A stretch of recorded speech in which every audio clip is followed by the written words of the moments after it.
Welcome everybody. We are at RSAC Conference 2025. I have the distinct pleasure of sitting here with Steve Schlarman from Archer Integrated Risk Management. Yeah. Archer, I like to call it. Right, Yes, right. But you've been in this space a long time. Long time. Archer's been in this space a long time.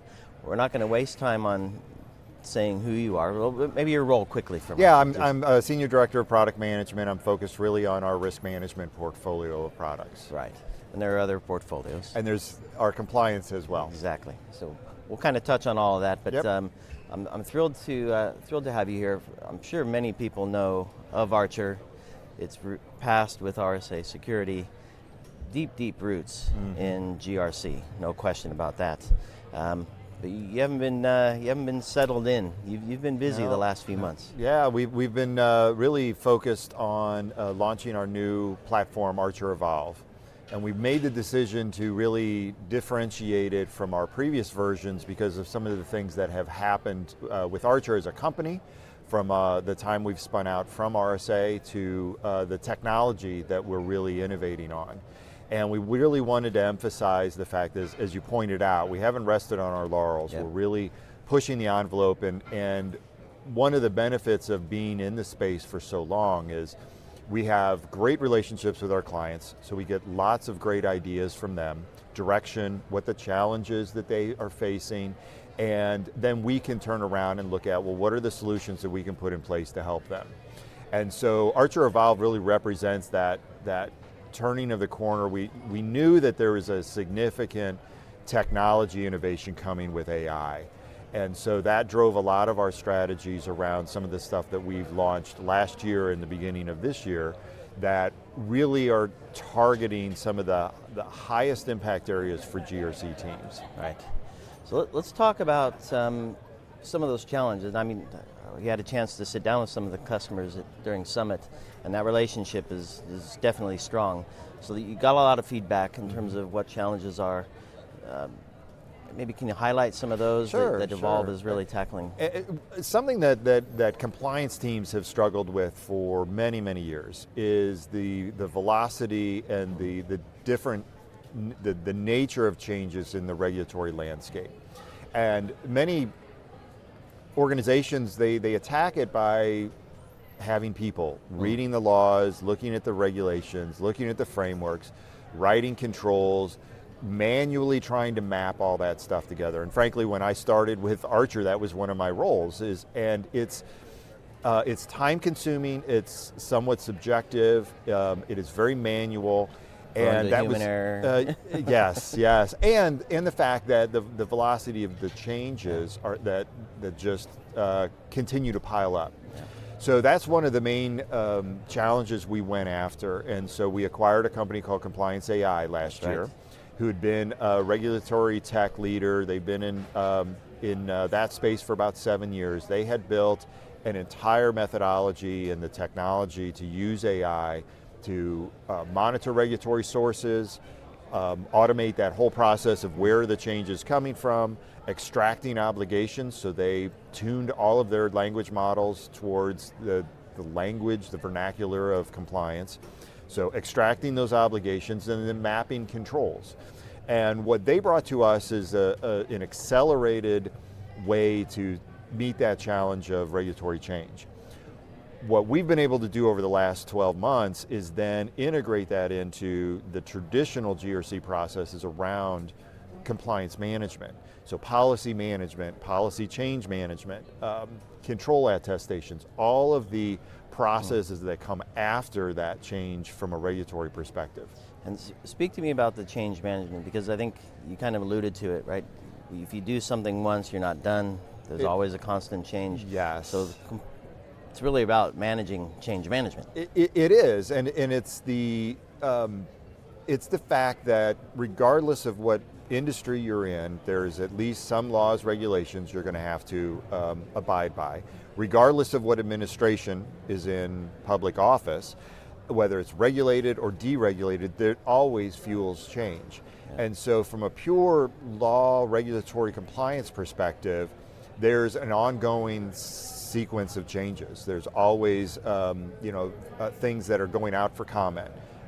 speeches that indicate potential changes, or memorandums being published by regulatory bodies that indicate maybe where the direction is. So there's always this kind of process. Secondly, internally, your controls many times are evolving as well, as new technologies come out, as new business processes come online, and so forth. So you have both sides of the equation shifting over time. Yep. So you've alluded to it, but well, you actually mentioned AI as well. But the role of AI here, especially with the acquisition of the company, how does that really help your clients, and especially global companies that have stuff in different countries, and then of course in the U.S. we even have state level stuff to deal with. How does AI help with that flow of keeping on top of stuff? So whenever there's a change, typically without the benefit of technology, you have somebody reading through proposed changes, reading through your controls library, reading and reading and reading. And these are not, page turners, and they're not short documents. And so one, you're using a highly skilled resource to do a lot of, I don't want to say grunt work because it's very important to the company, but repetitive type of reading a lot of documents. So Can you give me an example? Maybe a customer that's had to do it manually, what that looked like, and what they can do now. So we just worked with a client who estimated that for every obligation, so you can think of a law has multiple obligations. For every obligation, it takes about 100 hours to read it, understand it, interpret it, look at the control environment, look at the business, to then make a decision of what we're going to do about that one obligation. So, and that was their number. They estimated that, and that's a significant number. They also estimated that their regulatory landscape had about 40 to 50,000 obligations when they look at it from that perspective.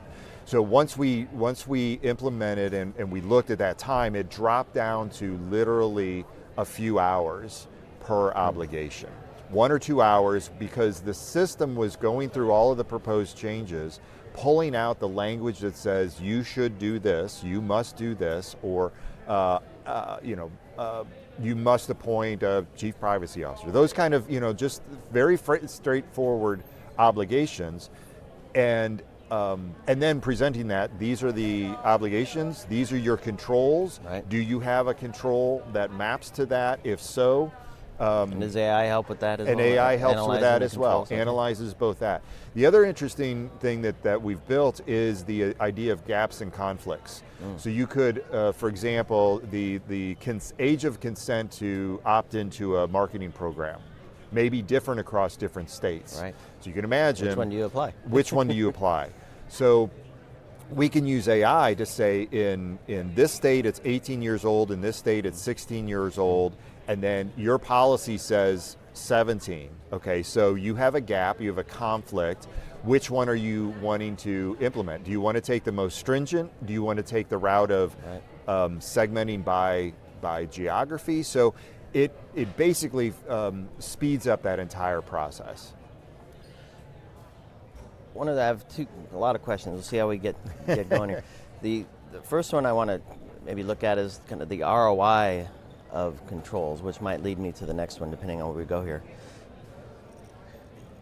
It's easy, we're sold controls all the time, right? Ways to mitigate risk, ways to mitigate attack, ways to respond to compromise when it happens. Lots of implementation of controls, which adds complexity to the governance piece, right? And demonstrating compliance. But we might overdo it in some cases. So how do organizations use what you provide to maybe tune and kind of rein in some of the expenses and the team effort that goes into actually managing all that stuff? So there's different types of controls. You have the controls that you must do. So on the compliance side, if the law says you have to do something, then that's a pretty cut and dried situation. The place where you can adjust is really how much risk do you want to accept or expose yourself to. Now, in the traditional approach to risk management, many companies come up with 5x5 heat maps. They rank a very qualitative or subjective measurement of likelihood and impact. We've taken the tack that really the next evolution of risk assessment is to do it in a quantitative manner. So we've built a very accessible enterprise approach to quantifying loss exposure. Okay. And so it replaces the reds, yellows, greens, that kind of subjective measurement of risk with much more tangible measurements. And it's really a more faithful representation of the risk. So when you quantify what the loss exposure could be, you now have a sense of how much I could be impacted by specific risk events. Does this help with executive level communications? Absolutely, because hey, you have 5 reds. Which one should we invest in? Right. It's very difficult to have that conversation. Right. But when you stack rank them by loss exposure and importance to the business, that helps that first initial conversation. The other thing that we're really expanding is the idea of cost of controls. Right. So now when you actually go through the effort, which it is an effort, but the benefits are amazing. When you actually estimate the cost of what these controls, what you have to pay for them, whether it's implementation of a system or it's time and resources, you can now then make the decision, this is how much we're spending on controls. Right. This is what the exposure is related to those controls.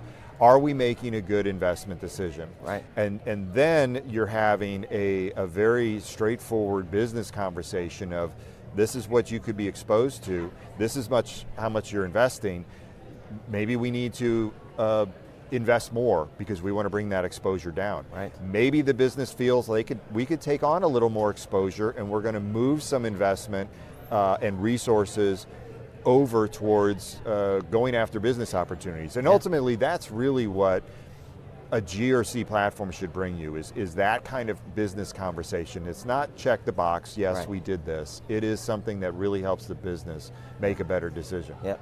I love it. And I have a dream, and I'm glad you kind of led me to this. I have a dream that security and risk teams have so much information and knowledge about the business that they can really have an impact on how the business functions. So you just gave if we're doing less in managing risk and managing controls, we can do things more strategically in terms of business capabilities, new services and things like that.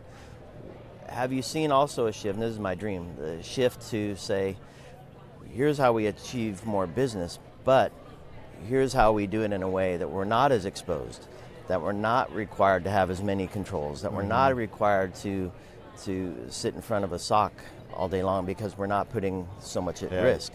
Yeah, we just had a client meeting yesterday where that's the state that they've gotten to. Okay. And they've done it through diligence and discipline and really taking the tact of they've costed out their controls, they've implemented quantification with us to help identify that loss exposure, and now it's very similar in the security world. We look for ways to automate the closing down ports and doing all of that operational stuff, which frees up the security operations resources to then focus on, okay, maybe emerging threats, maybe some partnering with the business, helping them go after new opportunities, those kind of things that you really want them to do rather than stare at a screen all day.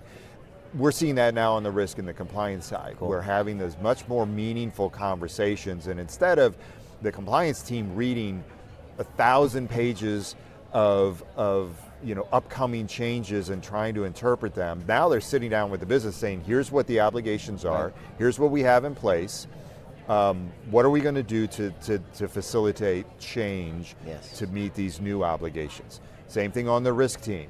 Here's the exposure, here's what we spend to protect you against that exposure, where makes the most sense for us to focus. Yep. And that's really what we want to be able to do, is automate those things that we can automate and take off that, free up those resources to have those conversations. Perfect.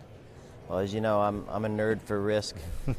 Maybe not so much compliance, but it's all connected. Yeah, yep, it is. I love having these conversations, and you're always a treat to to chat with Steve. Well, thanks for the invitation. And hopefully everybody enjoyed this conversation.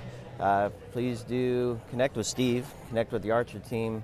Look for Archer Evolv, that's EVLOLV without the E on the end. Right. Of course, we'll include links to all that stuff for everybody. Yep. Final word, Steve?